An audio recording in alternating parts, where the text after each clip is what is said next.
I'm going to be commenting on one of my favorite books, C.S. Lewis's The Four Loves, and this video is on his first chapter, the introduction. And in the introduction, he's discussing how human love resembles love himself, God. And he's distinguishing here between gift love and need love. And gift love, for example, would be, the sacrificial, self-donating love of a father working hard to bring, food to the table. And need love would be, for example, a frightened child who runs to his mother's arms. And Lewis explains that divine love is gift love, since the Father and the Son perfectly give themselves to the other. Now, Lewis warns that need love is not necessarily selfish, which it can seem like totally negative at first. But he's talking about, that human beings do depend on each other physically, emotionally, and intellectually. But he's warning that it shouldn't be selfishly indulged in. And as a paradox, he says, where need love is felt, there may be reasons for denying or totally mortifying it, but not to feel it is generally a mark of the cold egoist. So there needs to be a balance there with need love. So if a man denies his need for others and God, this is a bad spiritual symptom, just like a man that lacks an appetite. Appetite is a bad physical symptom. So Lewis is continuing to emphasize the need to become aware of the nature of man as one vast need for God. He says, man approaches God most nearly when he is, in one sense, least like God. For what can be more unlike him than fullness and need, sovereignty and humility, righteousness and penitence, limitless power and a cry for help?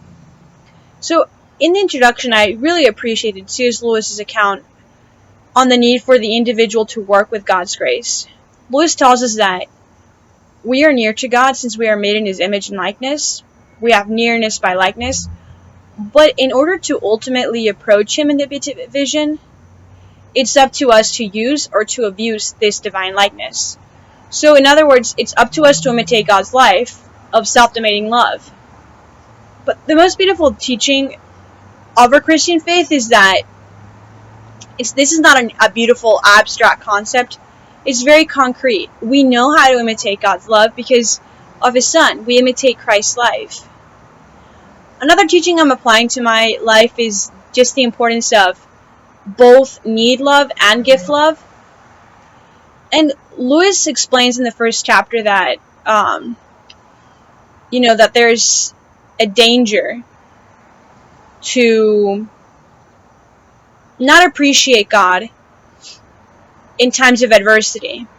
And he says that there's a need to praise God with songs of gratitude and to serve him through prayer, fasting, and alms, no matter the season that we're in our life.